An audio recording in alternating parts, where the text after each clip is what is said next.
Shinobi Art of Can we Vengeance. just talk about that? Yeah. 'Cause that is amazing. If you haven't played the demo yet, go and download it. It is such a good game. Yes. If you like, if you've got any kind of haggling for nostalgia, action games, if you like Metroidvanias, Mm-hmm. just try it. It's so it feels like the old Shinobis from the Genesis days mixed with like modern Metroidvanias like Prince of Persia and stuff, like Lost Crown. Yeah. It's like they've done such a good job. It was amazing. They've just got the pacing and the timing, the feel just right. Yeah. Like, this is wicked. Yep. And we've been waiting for Sega's re-entry with the remaking of the old stuff. Yeah, Crazy Taxi, Shinobi, Golden Axe. Yeah. I think Streets of Rage as well. I might have made that last one. Yeah, up. no, you're thinking of Streets of Rage because Shinobi, that we've just played, The Art of Vengeance, or whatever it is. Vengeance. Is Batman in there? Vengeance. Where is he? But the new Shinobi that we're talking about now is made by the Streets of Rage 4 people. That's it. And that's why I loved it aesthetically as well. Aesthetically is great. It's beautiful. The demo's wicked.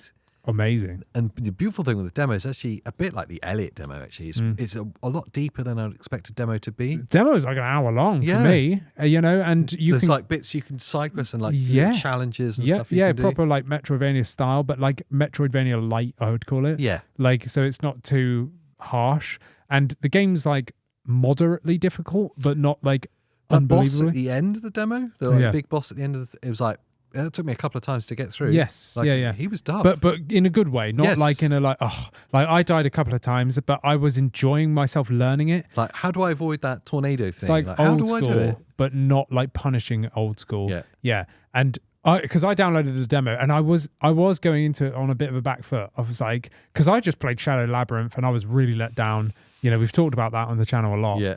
And I was like, have they killed Shinobi?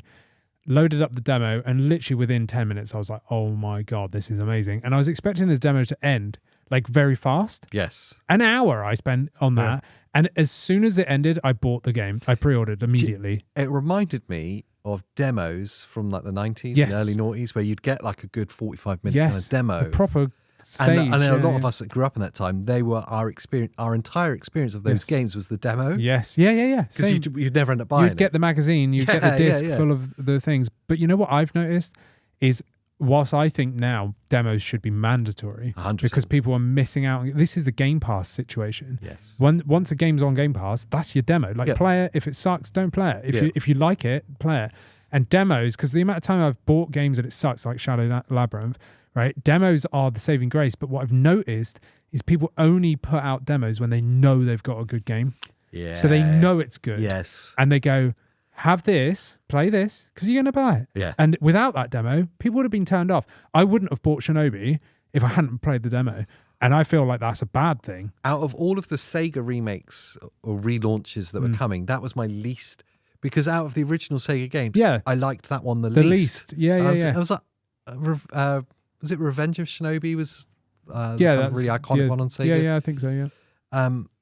I was always like, I'm never that fussed by that game when growing up. So when that came out, I was like, I love the new art style, and then as more and more came out, it was like, and it was clear that it was a Metroidvania or a Metroid-like, whatever you would call it. Yeah. I was like, maybe I'd enjoy this actually. Yes. But the demo, where you played it and were like, I've just pre-ordered it after playing the demo. Play the demo. It is amazing. Yes. Yeah. I was like, oh, you're not often that positive. Yeah. Like super positive about the game. Yeah. I was like, I've got to give it a go. And yes. Exactly same. I played through.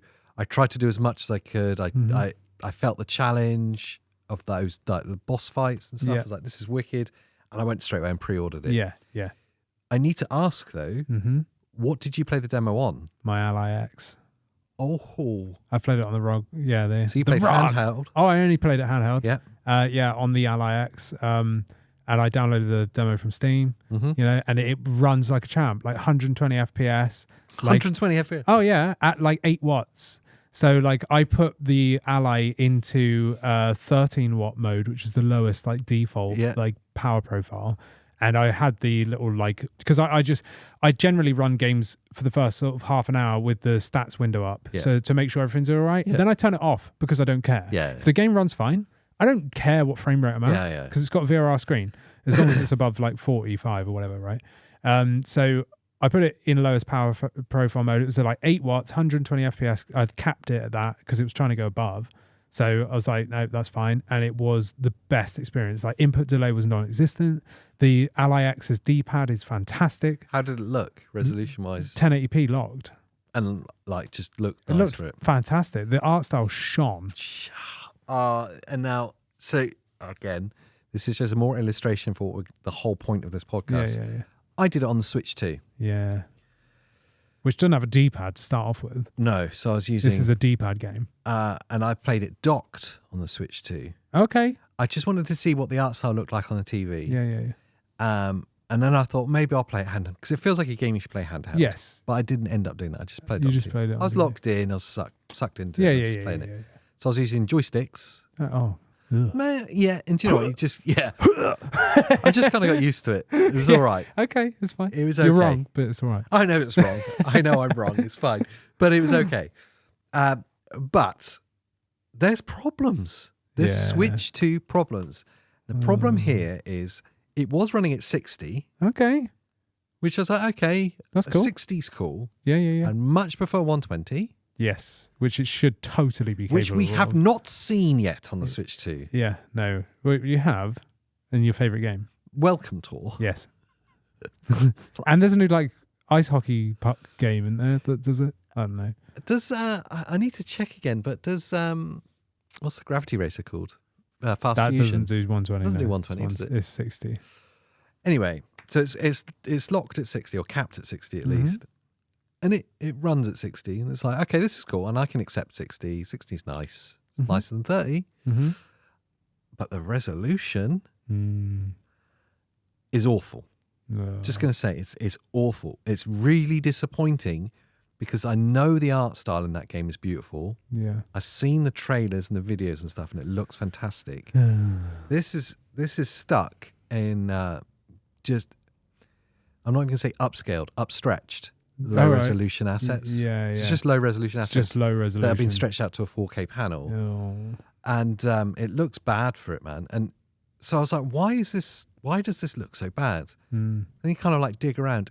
It's a Switch 1 development. Yeah. This game is developed for Switch 1. And they've not done anything for the Switch 2. They've not made a Switch 2 version of it. So you're playing a Switch 1 game. On your Switch 2. On your Switch 2, stretched out to a 4K TV. So at best, it's doing 1080. It's definitely not 1080. I think it's less. Yeah. It looks like it's less. Now that stuff, when you're dealing with like a fast-paced action game, you do. I'll be honest, you do forget about a lot of that stuff when you're in the game. Yeah. But it's enough to put you off at the start. Yeah. When you need everything in the game's favor to keep you in it. Yeah. And it's enough to pull you out in those moments where you're maybe surveying the area or there's a cut scene or a boss fight, big set piece. It's enough to pull you out a little bit and go, that doesn't look great. Yeah, see, I had no qualms about the visual fidelity at all. Like, again, like I said, it was 1080p locked, 120 FPS on the Ally X, and it was like, it looked, ran, and played amazing. And that's the reason I asked. I knew you did it on your Ally X, but the reason I asked about your experience on it is like, it's not a limitation of the game. No. It's not like the game itself is bound to 60 FPS and 720 assets or 1080 assets. No. It's capable. It's capable of doing it. So we know the Switch 2 itself would be more than capable of doing that. Absolutely. So it's not the Switch 2 that's limiting it. It's the development that's limiting it. Yeah. See, that game should do a Metroid Prime 4 and have a 4K 60 mode 100%. Or a 1080p 120 mode. I mean, my hope is that they will make a Switch 2 enhancement for it before release, but there's no indication that that's going to happen. Shinobi's coming out at the end of this month. Yeah. There's no indication that it's happening. And why wouldn't they make a Switch 2 demo if that was the case? Exactly. Why is the demo not... or like a option in the menu or something. I don't know, but this is becoming a running theme. Hi, you might remember me from the video you've just watched. Wow, 5 points if you could spot the continuity error. This totally seamless transition. Yes. If you enjoyed this clip of the podcast, you know what you should do? Go and watch the main one. Great idea. Yes, it'll be smashed up here. And thanks for being here because we love your face. Yes.